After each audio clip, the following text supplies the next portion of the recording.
2, 3, 4. Hello everyone, and welcome to the Power of Music Thinking. My name is Christoph Zürn, and this is the podcast for people with a musical heart and a wicked job.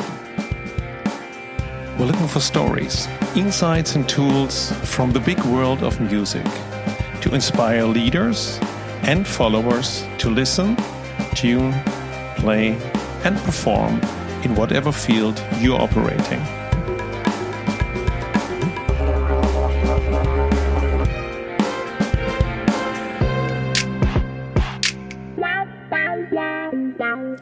What is orchestration? Now, before we get around this question, let me read for you the beginning of the first chapter from the Power of Music Thinking book, and it goes like this. Have you ever noticed that when people work together, they often use expressions like, let's rock this, are we in sync? I've noticed a pattern, let's jam about this. We need to improvise a solution. What is the tone of voice?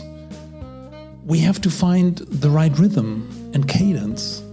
Let's pull all the stops. Let's make a remix of all of this.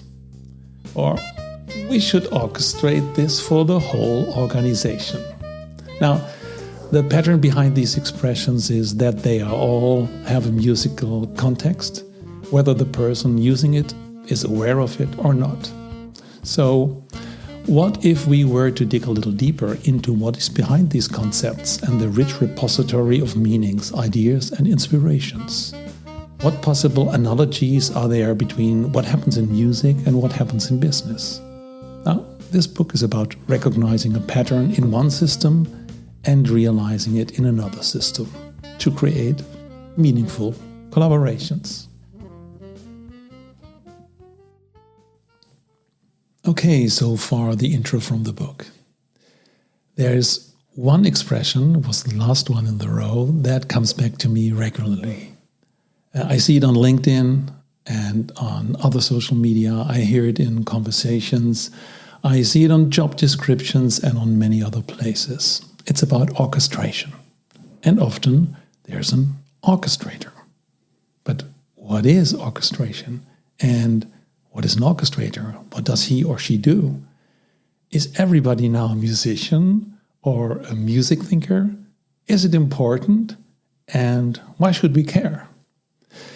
Let me give you a bit of a background and context from where I'm operating. You might know that besides my activities for musicthinking.com, I am also a lecturer for the Creative Business Program at the University of Applied Science in Utrecht. I teach courses like Digital Circularity, where students have to research an industry in a certain region and find out how circular this industry is now. And they have to make an educated guess how this could develop into the future in the year 2050. As a video journalist, they have to create a future probe and show and tell how this works and how it came about. So, heavy stuff. And another course, for example, is the power of sound. Students learn about how sound makes a brand or a product more recognizable, and how sound is playing a crucial role in our multisensory world. If you want to know more about the latter, I want to point you to two earlier episodes of the podcast. So one is with Steve Keller, I think it was the third, so if you can go back to the very beginnings of the podcast, Steve Keller from Auckland, and a later episode with Mike van der Namer. It's about soundification, and he's now a professor in South Korea. So both talk about the power of sound and what sound can do to be more recognizable. This year, I have started also as a researcher at the Co-Design Research Group at the University of Applied Science in Utrecht, with the goal to research how music thinking might help us in systemic co-design. And here we come back to our question of today, because at the moment I'm doing a pre-research on orchestration or better, non-music related orchestration, to learn how it is used in other fields than music, and how players operate in their field and what possible problems or challenges emerge, and if the power of music thinking can play a role to solve these problems. So, when I think about my students, one of the first things most of my students do start their research in asking ChatGPT. So I thought, let's give it a try here. It's a short conversation, and I used word-to-speech to make this a bit more lively for the podcast. Prompt: what is orchestration? Orchestration generally refers to the process of arranging, coordinating, and managing various elements to work together harmoniously. The term has different meanings depending on the context: music, technology, business, and operations. Okay, that's not completely wrong.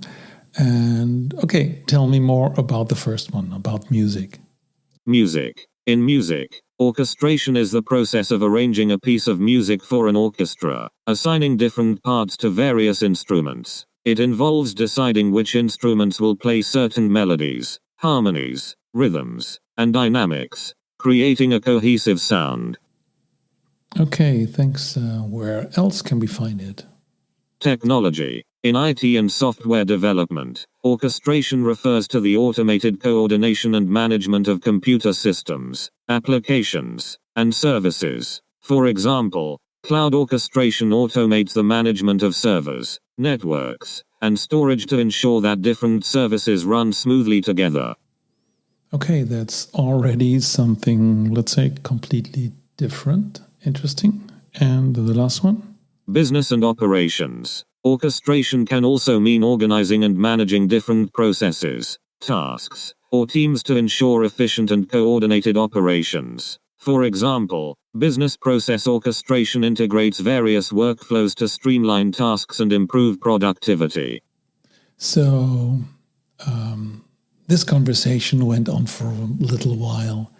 And after the first pointer that orchestration is used in various ways, I realized when I asked deeper questions like, do you think that the musical term orchestration is used in the right way in another field? Was there not a better word? Well, I understood that ChatGPT has no clue about music and is mixing up different things without reflecting on it. It is a combination of different metaphors that lack a deeper understanding. It sounds all pretty good. But for example, on one part, I did a correction and ChatGPT politely gave an excuse and changed it without any hesitation. So I saw memory updated as a tag before the next answer. So it's a nice try. It's nice to do. But does it help? Well, we all know there are no shortcuts in research, and using only one source to conclude is suspicious. And this goes for research, writing papers, and politics. So, okay, but let's get back to orchestration and to the maybe most famous orchestrator, Rimski-Korsakov. Besides being a composer, and we all know the orchestral interlude of his opera The Tale of Tsar Sultan, known under the name The Flight of the Bumblebee from 1899, and frequently used in radio, concert halls, and popular culture. Korsakov was also a master orchestrator who devoted himself to editing unfinished manuscripts from friends like Mussorgsky and Borodin, and he wrote a famous book, Principles of Orchestration, from 1891, and it's a classic for all symphonic orchestrators. So, here's a quote from the foreword of the first edition. A treatise on orchestration can demonstrate how to produce a well-sounding chord of certain tone quality, uniformly distributed, how to detach a melody from its harmonic setting, correct progression of parts, and solve all such problems, but will never be able to teach the art of poetic orchestration. To orchestrate is to create, and this is something which cannot be taught. Now, it's a very thick book, And it's also, I will put it in the show notes, it's also on Project Gutenberg. So, but to understand this, let's hear a short orchestrated musical idea, the chromatic motif of the bumblebee, that goes through the whole orchestra using the specifics of different instruments. And you can hear the solo and the full orchestra at the same time.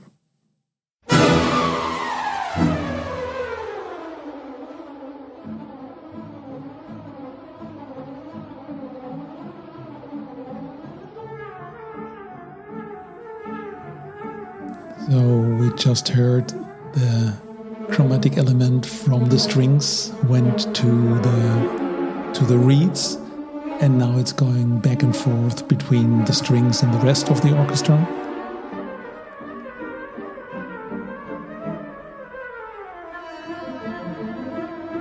Trumpets, clarinets, clarinets again, flutes. Yeah, but I think you get the idea. This is how to orchestrate one idea through the whole orchestra.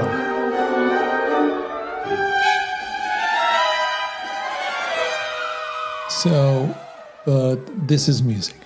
And now let's come back to the research, and I don't know if it will help. Maybe it's something. Maybe orchestration is used in a completely different way, but it sounds like if you read through the Rimski-Korsakov book and you assume that this is maybe your company, your project, your ecosystem, your however you want to call it, it might be interesting. So, but to make a next step. My question is, do you know someone? Do you use orchestrator or orchestration in your job title or in the explanation of what you do? Or do you know someone who does? Please find the link in the show notes to a short pre-research survey. It will be very helpful if you could share your thoughts and experiences. And I will do more activities about this subject and looking forward to share the insights with you. So I have different ideas. There are many papers. I will go through different papers. We'll try to understand how is orchestration, the term orchestration, an orchestrator used. How can this help? Are there analogies in different fields? How is it in music? How is it in let's say, IT or in organization? And are there any questions? Are there any problems? Are there challenges that involve? And I will bring together different perspectives. And at the very end, we'll write a paper about it. So, first question to you. Do you know someone who is an orchestrator or is using orchestration to explain something? Or are you a listener and maybe you listened many episodes before and now I'm asking you to help me? First thing would be, please find the survey in the show notes. If you have an idea or something that I should know besides the survey, please reach out at christoph@musicthinking.com, and I will keep you posted. So thank you very much for listening. This was a very short and a very special episode about one theme and a little bit also about my background and my research. And thank you for listening. Thank you so much for listening. I really appreciate this because listening is one of the top leadership skills, and I feel honored about this. It is my mission to find, create, and share inspirations for meaningful collaboration based on music analogies. If you want to support this, please subscribe to the podcast, give us a rating, or write a review on iTunes or Spotify. And more inspirations can be found on musicthinking.com. We have a blog, and you can download the Music Thinking Framework. And finally, I would love to hear your feedback And if you need help with a business challenge, please reach out to me via email podcast@musicthinking.com.